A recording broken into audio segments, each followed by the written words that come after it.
Senator Shehu Sani is a former national legislature and member of the People's Democratic Party. He joins us now to discuss Tinubu's presidency, the presidential inaugural address, subsidy removal, the government's national agenda, and how to curb external interference in the choice of presiding officers for the National Assembly. Good to have you on Newsday. Thank you so much for joining us on the program.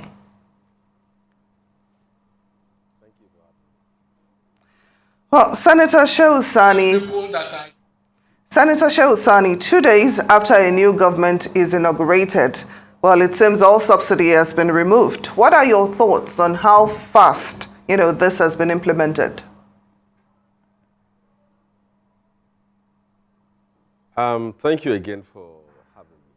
Well, in the last 3 to 4 decades, the issue of petroleum subsidy has always been an issue of contention between the government, petroleum businessmen, and also the general public.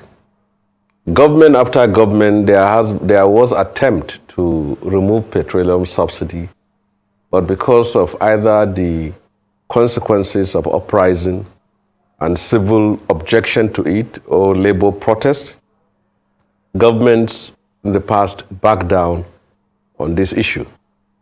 But we have now reached a moment of truth. Our subsidy used to be in millions, then it becomes billions, and now it's in trillions. The question before us as a nation is, how sustainable should we continue to pay subsidy as far as our economy is concerned? And we reach a point that we are even borrowing to subsidize petroleum product. So I have always been in the forefront of those who have been fighting against the petroleum subsidy, removal of petroleum subsidy. But I ask myself a question. First of all, who are these people that are being paid in millions, billions, and now in trillions?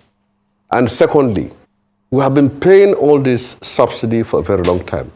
But in most cases, it has not stopped price hikes or shortage of this essential component of energy. So to me, I believe that the best time to take a bold economic decision is now. President Buhari tried it, but failed because of fear of possible uprising and protest by civil organizations and the labor. But we have reached a point now we have to tell ourselves the truth. This subsidy is clearly a fraud. Some people are benefiting from it. How can an oil-producing country not be able to produce oil for its own people? If we don't have oil, what becomes of a nation? As a Nigerian, you know petrol, you know petrol station, you know who owns petrol, but you can't mention the name of one person in whose account these subsidies have been paid. So the decision taken by this government, and it's not a decision, but it's a reality they met on the ground. The former administration of President Muhammad Buhari never made budgetary appropriation for subsidy from June to the end of the year. So how will they get the money to pay for the subsidy? So to me, I believe it's a matter of national economy. Such monies that are used for subsidy should be channeled to others, should be channeled to education, channeled to health, channeled to infrastructure, so that we can physically see what these humongous amount of money are being used for. So I have been always against the removal of subsidy. But for this time, I said, let us stop paying anybody or everybody who is a beneficiary of this subsidy. Let us see the resources of our country applied to where we can see it visibly. Because this is not something that is going to come to an end next 10 or 12 months or 1 year. It's a continuous process. And if it has reached a point where we have to borrow and subsidize, it's like you are borrowing to eat. It will reach a point whereby the money will not be available for you to subsidize. So I am 100% in support of this removal because Senator, enough is enough, and the time for us to do it is now. Well, you made quite a very convincing argument, but I'm wondering what happens to the average Nigerian, who is already grappling with high inflation, with unemployment, dealing with poverty. Of course, I'm sure you know that transportation costs have gone up. Food prices, would probably also double. It's going to affect so many aspects of our lives. Shouldn't there be some measures in place to cushion the effect? Well, I think this is the kind of trap that was set up by the last administration.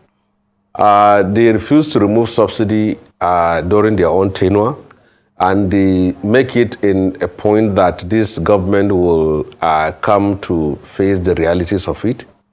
I believe that palliative measures are very necessary, but most importantly, let us sit down and decide what we want to do with this money for subsidy. If it's either investing in railway, in road infrastructure, in health, in education, let us see physically or housing. This is where this money should go to. Ordinary Nigerians are actually suffering, but that is always the blackmail. Upon the announcement that subsidy is going to come to an end, all petrol stations either close down their gates or hike the prices of goods. And that is the blackmail. The nation will be kept in this blackmail to the point that we will now bend down and say, let us go and continue paying subsidy. I am of no doubt that if it's going to continue, the prices are going to come down. Who is importing this petroleum product? If there are individuals who are importing it, businessmen, how will you import something for profit and then you want to get money from government and also get it from the public? If you are an importer and if it's a real business you should get into, you should know that this is a business that you are doing for profit, then go and do it. But as far as we are concerned, there should be measures to be taken that will ameliorate the problems which people are facing as a result of subsidy, but on no account should we bend down to these parasites who have been benefiting from subsidy in trillions. You go to the Niger Delta community where this oil is being drilled. See the situation. How many people from the Niger Delta are in this subsidy scam? None. But some people who are hidden, who are like ghosts, whom you don't know. I believe out of every 10 Nigerians, 9 cannot tell you the name of one person in whose account this subsidy is being this money for subsidy is being deposited. If you are a human rights activist, you are fighting for victims of human rights violation. You know the names of victims, you know what happened to the victims. But I have never seen anybody who come to the national television or online or anywhere and say, subsidy is being paid to me. And if you don't pay it to me, I am going to. So as far as I am concerned, there should be a way in which the suffering of the people can be relieved, while we shouldn't pay that subsidy no matter how they try to blackmail the country. Now, Senator Shehu Sani, I would like us to talk about President Bola Tinubu's inaugural speech. I'm sure you listened, to his speech. Now, I'm wondering, what were your own main takeaways from his speech? Well, first of all, it's a reality we have to accept that there is a government in place and Tinubu is the president of Nigeria. I believe that the issues which he has raised to tackle are fundamental. When you come into government and you come with so many agendas, you end up achieving none. But I believe that priorities should be placed on some key issues that are as important as the unity of the country, the survival of our country, and the economy of the country. For example, I have heard he's going to prioritize the issue of security. Security is very important. Terrorists and bandits are still killing our people. Many parts of our country are still under the siege of bandits. Kidnapping is still going on. And this has defied all solutions from that of Eradua, Jonathan Goodluck, and Buhari administration. More than $25 billion was pumped into security and defense in the last 8 years. But it has not protected our people, it does not prevent people from being kidnapped. It has not made our schools safe. For the last 8 years, over 11,000 public schools have been closed down as a result of activities of terrorists. So priority should be placed on security. And I have learned from what I have from his speech, security is priority, which is a very good thing. Secondly is the economy. If we want to succeed as a country, and if this government wants to succeed, certainly it must pay emphasis on the economy. In the last 8 years, there are supposed to be an economic team. There are supposed to be an economic council that will come out with policies, program, and be the driving force of the economy, but none was recorded. It's as if the government in the last 8 years has no economic direction. You simply work off for something today and tomorrow is being denied, and then you don't know who is in charge of anything. Economic team is very important, and as far as emphasis on it, as he said, is also a key issue. National unity. In the aftermath of the 2023 election, the nation, President Muhammadu Buhari left a deeply divided nation along ethnic, religious, and sectional lines. The priority should be on national unity, and I think it's very important. Whatever can be done to ensure that nerves are being calmed and our unity is being reinforced is as important as the survival of the country. So I am satisfied with that. But what is also very important is the kind of caliber of people whom he gets into his government. There are two ways. It's either you get people who will work for Nigeria, or you employ and appoint people you want to appease who have contributed to your election. Former governors that ought to have been investigated and tried for what they have done in office, today they are juggling and waiting for appointment in Tinubu's administration. So as far as I am concerned, I believe that what he said are pledges and promises, but we will be left to see in the next few months what is the economic direction of the government, how determined, honest it is to pursue its policies and programs, and how will that pledges and promises key into our national unity, peace, stability, and prosperity. Is something which will be left over time for us to assess. Now, talking about national unity, I'm wondering what practical steps would you advise the new president, the new administration, to take on uniting the country, and how should they go about, tackling the issue of secession, that has been promoted by some groups? Well, first of all, it's important for the president to set up a committee of eminent Nigerians, the likes of Emeka Nyaku, Professor Bolaji Akinyemi, Tanko Yakase, and others, to study, and other academics and professionals within a very short time, to study the documents that have been in this lying in the dust. The 2005 National Political Reform Conference, the 2014 National Conference, and other papers presented on PRONACO and other documents on the destruction of this country. Sit down, study them, come out with a 1 or 2 page suggestion to him.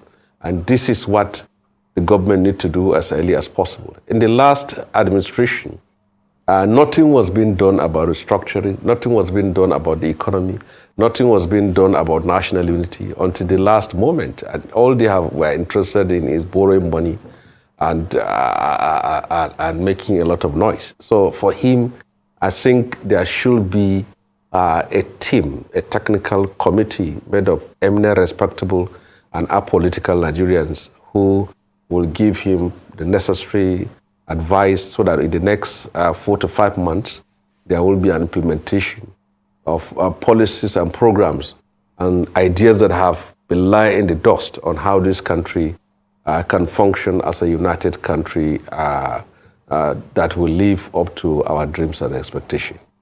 Now, from your reference to the last administration, I have an idea of how you would assess their performance. But during his farewell broadcast, the ex-president, Muhammadu Buhari, he said he's leaving Nigeria better than he met it in 2015.